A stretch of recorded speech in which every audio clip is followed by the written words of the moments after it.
Awesome. Welcome again. My name is Yolanda Walker Young, formerly Yolanda Kills Walker, and this is my husband, Leonard Young.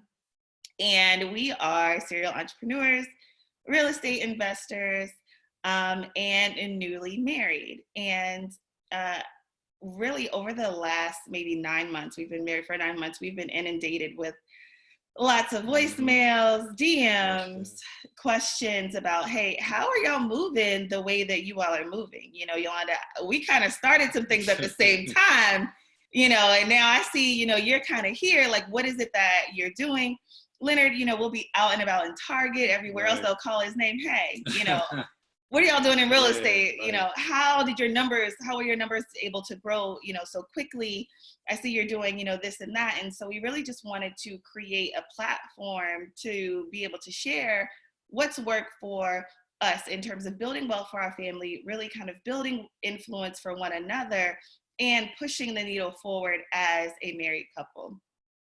We are both, divorced. We're at this point now blending a new family. And so that, 4 kids, and they're stair steps. So it's definitely tricky.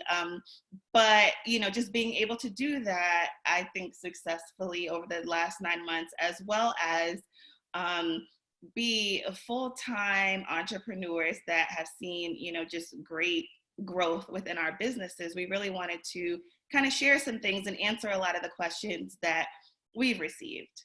And so, our why and why it was so important for us to really be able to create generational wealth is admittedly because, we did not come from a family of great means.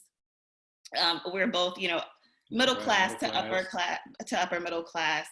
And so nothing was still, kind of given to us. We still had to work to create wealth from our families. And so when we got together, we were very intentional about the moves that we wanted to make. One of the things that we decided very early on was that when we leave this earth, we want all of our children to inherit $1 million worth of assets. And we've been on that same page. And, just thinking about it, how much farther would each one of us have been if, our parents had said, hey, here's a bag of money. Here are some investments. Here is a business that I built that you can now take over and, kind of run and help change the trajectory of your family. That's not common for a lot of us. And so that is something that, we've definitely been intentional on building and, kind of building that legacy for our family and for ourselves. And for ourselves, for sure. And then, aside from that, just having honestly a solid family relationship for our children. A good family structure. Absolutely. That is very, very important to us. And, just raising conscious, confident, smart, successful little African-American babies, that's definitely something that is very important to us. And so we'll get into 5 things that we have done over the last 9 months, really, that has helped us, kind of amass millionaire status. Okay. The first one is full-time entrepreneurship. So you've been an entrepreneur for the last 10 years. 10 years. I have been an entrepreneur going on 7 years. And over the last 9 months, we've literally transitioned to 100% laptop lifestyle. And I came from a corporate background. Leonard has a degree in engineering from FAM, although I went to Hampton. Okay, number two. Number two. And so, we both have that corporate experience under our belt. And I kind of noticed very early on that while I love working in corporate America and, kind of climbing that ladder, there were a lot of things that I did not like about the traditional workplace. And so I found it imperative that I wanted to just work for myself. I don't know if that was the same story. Well, I do. Yeah, I mean, basically, I think one of my things was I just couldn't imagine myself for the next 10, 20, 30 years working in a cubicle, reporting to work every day, having to clock in, clock out to go to the bathroom, clock out to go to lunch. And, I just knew there was more for me. And I felt like I had a couple of talents that would kind of make that possible. So, you know, at that time, I just kind of started exploring, probably the same thing with you. You know, I think sometimes we explore out of necessity. Yeah. And that's kind of where I was at. So once I started, you know, learning about entrepreneurship, learning about the opportunities, making some money, right. you know, having some freedom, I knew that that was something that I wanted to kind of go hard for. And that's something that we've decided to do now. Yeah. So Leonard's first company was in media, which he still has now. And I started out entrepreneurship in the field of the beauty industry and having multiple salons and, you know, kind of growing them. Admittedly, again, I have no experience in beauty. My degree is in business. I still to this day can't braid, twist, do any of those things. But where my strength is really business strategy. And so if you honestly can take whatever that gift is and apply it in different areas, you can see some success. And so this year I actually sold my last salon. So again, that definitely helped us transition to that 100% laptop lifestyle. We both had offices. Leonard still has his, he doesn't go as much. He doesn't go as much. And then I just gave up my office space because, you know, I honestly prefer to work from home. It's a lot easier when you have 4 children that all need and want things and all of that. But we also recognize that, you know, for our lifestyle and the way that we like to travel and the demands of our schedules, we needed that flexibility. And so over the last 9 months, we transitioned. What does that look like for us, right? So that looks like me, you know, selling the business that, you know, was kind of keeping me going in and out every single day, even though I was already an entrepreneur. So, you know, if you work a traditional job, you can liken that to your 9 to 5, really figuring out, okay, how do I trade this side hustle, this business that I'm doing now for a position that's going to allow me that flexibility. It also looks like, you know, us living below our means. We did buy a new home this year, and it's an affordable home. It's a nice home, but, you know, we didn't go for the gusto. Right. We said, you know, say that for later. Right.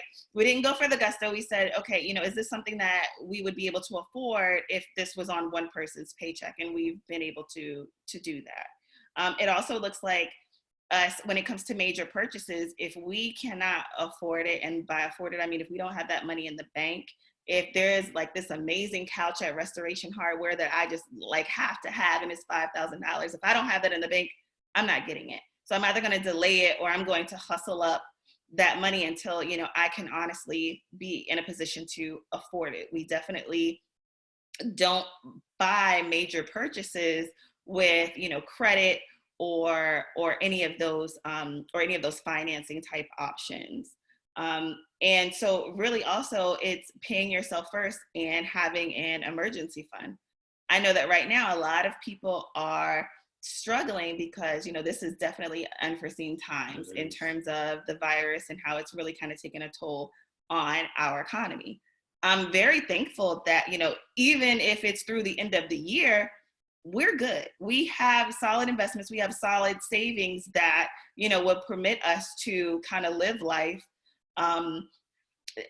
in the event of, you know, atrocities, you know, health issues, other things that are, you know, kind of going on. So really just saving that additional income that we make, investing in us. So taking whatever classes, whatever courses we need to, whatever developmental programs that we need to in order for us to be the type of people that we need to be, we do that. We absolutely invest in ourselves.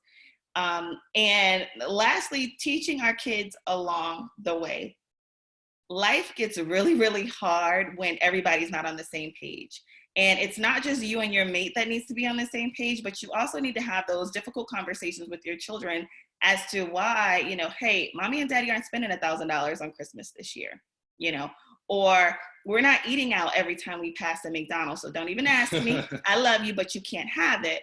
I know as, you know, a single mom before we got together, my daughter's, mommy, why do you have to work so much? And I had to break it down to them at a very young age. If I don't work, then, you know, and I made it visual. There are a lot of people that are out here that are on the street. There are a lot of children, you know, even at your school that, you know, those are their meals for the day that they get from school. And so, if I don't work like this, I don't want us to be in that type of position. We, anytime we buy a new rental property and, some of them are a little sketchy, we show our children, this is what it looks like now. This is how we anticipate fixing it up. These are the things that, you need to see. So number one, you understand investments and how all of that works, and it's ingrained in you at a young age. But then also, this is where our time is going, this is where our money is going, and it's going to the benefit of our family. And so, just transitioning into that mindset, into that lifestyle, those are the things that we really did over the last 9 months to kind of get us there. Right. As Yolanda said, one of the other things we really focused on real estate. So like I came from a semi-real estate background. My parents and grandparents, they had rental properties where we currently are. Yolanda also comes from a real estate background where a lot of her family is investing. And one of the things that we knew early on is that a lot of millionaires and a lot of wealth is built through real estate. So it's kind of like just putting those two clues together, we knew that this was something we wanted to get on. So even when we first got together before we got married, we set out a plan on how we wanted to buy real estate, like how many per year we wanted to get, how we were going to get the financing, were we going to keep it, were we going to sell it, were we going to flip it. And, thankfully, we've been able to stick to that plan for the most part. Over the last 9 months, we've been able to secure and control over $500,000 worth of real estate. We've been able to do a lot of classes. We also were able to, kind of set up some groups around real estate that kind of benefited all involved. So just for example, Yolanda set up a class for ladies and investors looking to kind of purchase their first investment property. I connected with a few real estate hard money lenders so that we could really kind of learn the process of how to get financing, because really that's the biggest thing into getting into real estate. A lot of times we think that we have to go to the traditional banks, we have to submit all the forms, it goes on our credit. Just for a quick note, if you go through hard money financing, which, you have to make sure you get the job done, but you don't need tax returns, you don't need to show income statements. Now you will need to have some cash, you will need to have some good credit, but these are just some of the things that we try to do. And kind of like Yolanda said, one of our main goals was we wanted to leave real estate for our kids and also have them value it. So kind of like Yolanda said, when, what was I gonna say? So, when the kids complain about, okay, like these are what the properties look like, or, why are you going here? What they may or may not see on the back end is the first every month, we're gonna go pick up rent. Yeah. At the end of every year, we're looking at how these houses appreciate in value. So like, that's why we knew real estate was important to us. We'll be probably sharing a lot more about real estate in the future, but we just knew that was a goal. And we just kind of set up a plan to achieve it. I think we're going at our own pace. Like, I think we're doing a great job, but it's all in the eyes of the beholder as well.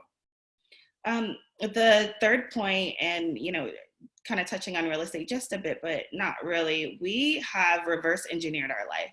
So we'll have, our wine and whiskey conversations late night. Babe, what does retirement look like for us? Are we going to be in Florida? How much money do we need to retire? What are some things, that we want at that point? And so what we did was we created a bucket list based off of that. I know, that for me, I might want $30,000 a month coming in retirement age. What does that look like? Literally, like if I'm not working, what does that look like? Does that look like, us eating off of real estate investments, books, royalties? How do we set up these systems in place so that at, 45, 50, at whatever age, we have that money kind of coming in? And then we literally start there and reverse engineer what that looks like for us. And so that's why we've been so diligent in terms of, kind of capitalizing off of our multiple streams, but then also just investing those things so that when it comes time for us to retire, which I can say we plan on retiring. Soon. Yeah, him, I know within the next 2 to 3 years. And I mean, that's 100%. And then me within the next 5 years. And, just traveling, seeing the world, doing what we want to do. I can say that, that honestly keeps us motivated, having that bucket list. And it can look as simple. I'll tell you, ours is like literally every 5 investment properties we get, we will like to get a bonus. Yeah, we'll you know, throw an Reward. incentive or a reward in there. And so, you know, at 5 properties we get this. At 10 investment properties that are bringing in this amount, we can get, you know, our home, our dream home, right? So, you know, we've kind of done that. At 15 properties, what are we doing? At 20 properties, what are we doing? And I'll tell you some of the things on my list: a boat. I want a boat. It's coming. Our retirement home, which we'll have early and we plan to use as an Airbnb. A specific kind of car, and what that kind of car looks like. And I'm not going to. I don't want to. I'm not going to jinx it. Thank you, Jesus. But it's just one of those things where it's kind of like, you know, we have those things in our mind. A lot of those things are rewards, but also we figured out how to make them investments.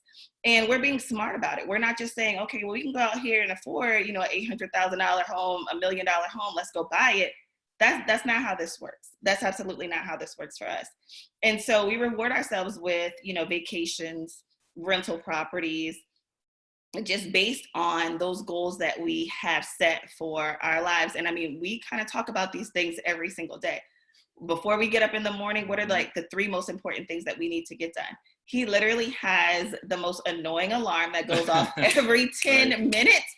But I'm not saying anything, because when that Cash App rings, I have a Cash App song like "Make My Money, Honey," and I might be singing that thing 15 times a day. I'm good with that, you know, but we are relentless when it comes to planning and, you know, rewarding ourselves for the little steps that come along the way. And so, you know, I want to challenge all of you. Don't just check in December 31st. Okay, boo, what are we doing this year? Or don't just say, you know, have these lofty goals of, yeah, I want to do this and I want to do that. No, write it down. Make it plain. When you get to certain benchmarks, how are you going to reward yourself? It could be steak on the grill. It literally, you know, could be well, it's definitely going to be steak on the grill now, because you won't be able to go anywhere or do anything. But yeah, but you get the point. You know, reward yourselves for making those things, and make sure that you and your partner are on the same page. Yep. So the next thing that we really focus on was really multiple streams of income. And, you know, I think now more than ever, people are seeing that, okay, one job may not get them through. So, I mean, hopefully there's nobody on the call who's been kind of sidelined because of the coronavirus. But, you know, if 90% of Americans, and let's say African Americans specifically, are living paycheck to paycheck, and you lose one check, and due to coronavirus, it's going to be a couple checks, you're really kind of stuck. Yeah. You're behind the 8 ball, and, you know, that kind of just snowballed. So, you know, one of the, as I said, 7 streams of income was something that we really focused on. And, you know, just being able to live the laptop, you know, lifestyle, we focused on streams of income where we didn't have to do anything actively, or that we could do 90 to maybe even 100% of it from our cell phone. So just for an example, you know, we already talked about the real estate. So, you know, of course, once we set it up, we had people to manage the property. So that's not a day-to-day thing unless it's the first of the month and it's time to pick up some rent, or we got to go kick somebody out. We also have a company called BB Digital, which is like a do-it-yourself website builder. So, you know, similar to Wix, Weebly, Squarespace, you know, we promote that. And, you know, we kind of promote that quietly, but, you know, we have a lot of customers who use that repeatedly, lots of different options. And the great thing about it is do it yourself. Yeah. You know, we barely get involved unless there's a question. And, you know, we're getting reoccurring payments for people who have those subscriptions.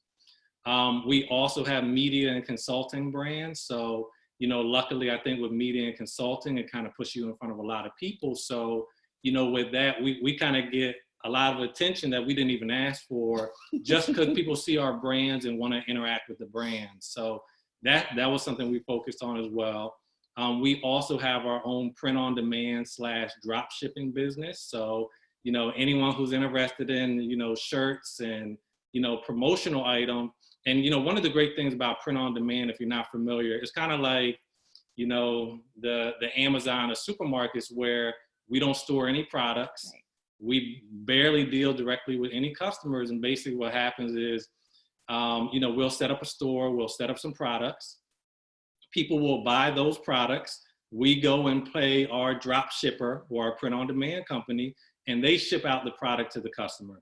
So, I mean, it's really very little interaction. I mean, our main interaction is just, we see we got paid, We go pay somebody less money and they ship the product. So that's something we're going to talk about later, because I think that's an ideal way for people to kind of get in. Just to kind of piggyback on that is, there are a lot of businesses out here that say you can make $500 to $1,000 a month, but, you're storing a lot of products, you have to speak to 150 people a day. Yeah. When they see you coming, they go the opposite way. Yeah. And, really with the t-shirts and promotional products, a lot of times they sell themselves. They do. They're things that people want. Yeah. So and a lot of people think, okay, are people still buying t-shirts online? Yes. Hell yeah. And so they're definitely still buying them. So that's something we'll talk a little about later. Next, we'll go to paid speaking engagements. So if you ever heard my wife speak, she's phenomenal. She's definitely one of the smartest people I know. She's a great speaker, very intelligent. Thank you. You're welcome. But, even to piggyback on that, I think a lot of people have skills and talents that they don't know about. And I'll even say for myself, I'm not the most public speaker type of person, but, I realize if you have a brand, if you have a business, public speaking and kind of being a voice is a way that you're going to get heard. So, and then, the last thing is just ebooks and online classes. So, I think right now everybody's realizing they have a skill, and there's probably not a single skill on here that somebody would not pay for your advice, maybe for your consultation. If you go to YouTube, you can probably Google any subject, even if it's underwater basket weaving, and there's probably someone who has a tutorial on it, someone talking about it. So, that's one of the things that we realize is people are always in a learning mode.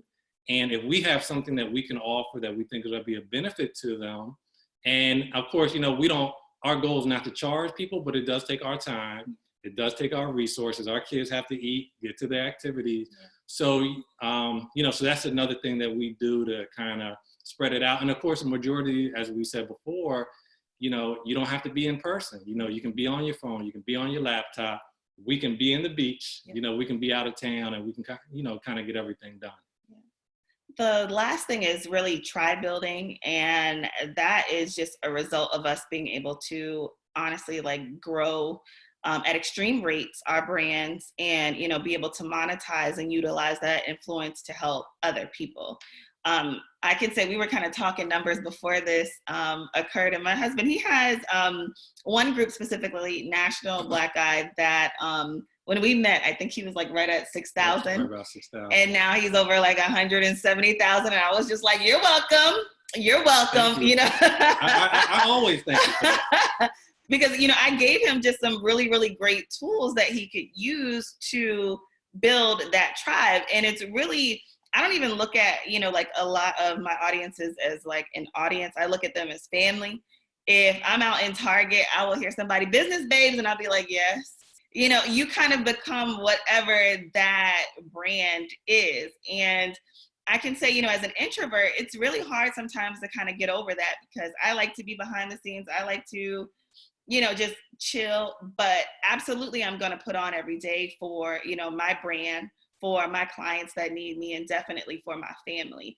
And so I think it's imperative that, whatever those little voices in your head, whatever those nuances are that you have about, kind of being in the forefront, that all goes to the side when you think about really just building something and building a legacy for your family. At the end of the day, you have to decide, this is where we want to be as a family, and these are the things that I'm going to do to get there. And building a brand, really kind of building up that followership, those supporters, those raving fans, those people that, honestly want you to succeed is imperative to your success. So really, we've just seen success at being able to utilize our platforms and grow our influence. And, just really being able to target people that want what we have. And I mean, across all of our platforms, it's definitely over 1 million in followership,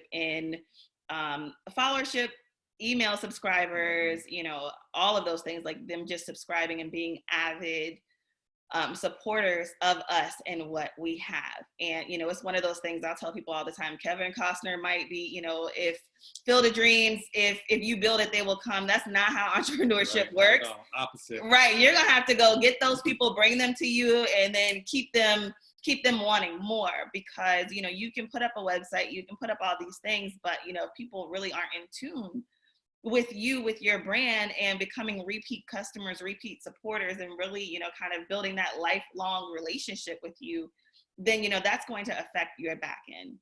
So, hopefully you all found these tips enjoyable. I really wish there was an easy button. I was like, here, get your $1 million here. Trust me, I'd be pressing it all day, every day, and definitely sharing some of the wealth.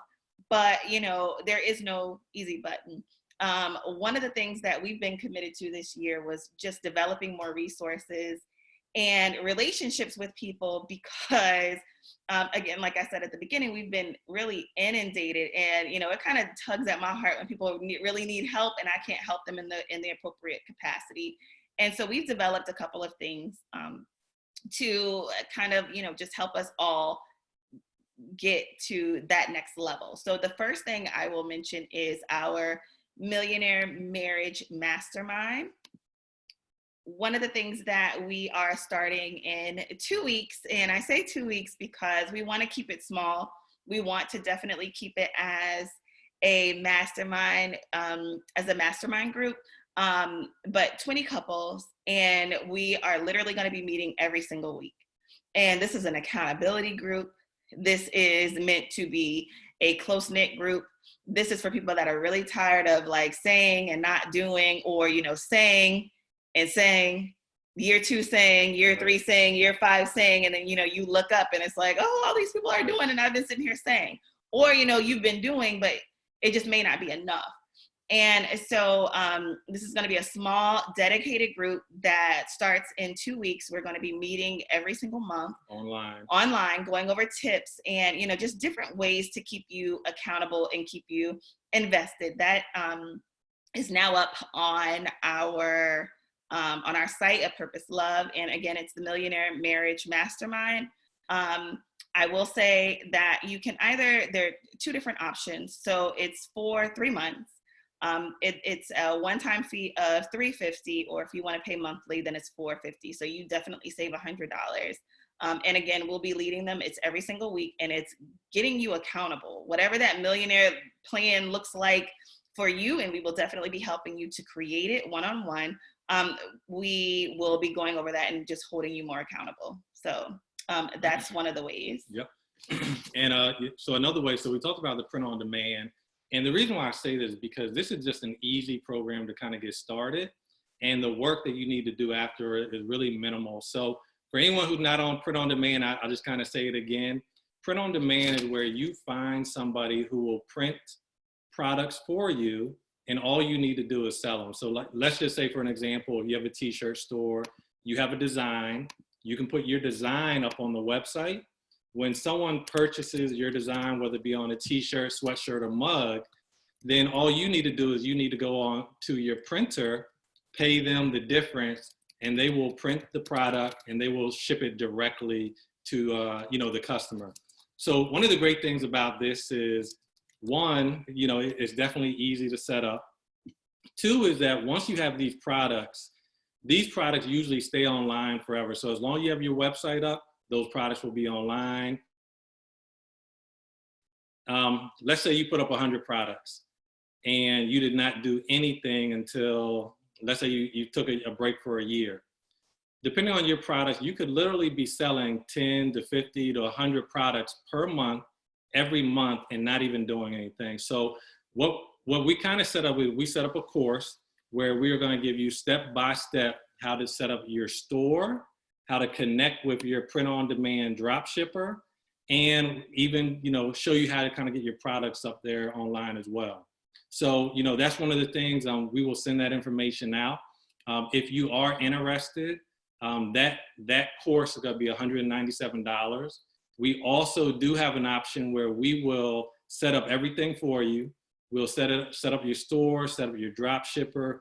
We will put 50 to 100 products in your store based on what you're looking for. And we'll have a one-on-one training to show you how to set up how to operate your store, whether it's marketing, advertising, fulfillment, dealing with the customers as well. So we'll have that information coming out early this week as well. If you are interested, you can DM us or send us an email in advance, but we'll have that information up on the website. And lastly, in terms of tribe building and just getting more eyes on your brand, there is an ebook that is currently for pre-order on our site. It comes out on Friday. And it's all about tribe building, like how you build up that online audience in order, to have just more supporters, more raving fans, more people in front of your products. So honestly, we have just been able to create the life that we want. I know that, everyone doesn't have an interest in that laptop entrepreneur lifestyle, Right. but for us, it was imperative because, again, we do have 4 children Right. with 4 different schedules. And we love to travel. We love to, just be home and honestly, like just have that freedom to do what we want when we want. And so these are just some of the things that have afforded us that opportunity. These are things that you can start now, honestly, and grow while you have a traditional job, or, if you are still, kind of looking at some things, and maybe it's 2 or 3 things. Maybe, some of the things that we mentioned aren't things that you want to learn, and maybe, getting involved with the mastermind can really kind of help you get clear on that. And we hold you accountable to that. So again, I hope that this has been a blessing to you. For more information, you can just go to apurposelove.com. You can find out about all of these things, plus more there. Please stay connected to us, and yeah, have a great day. Yep. See you later.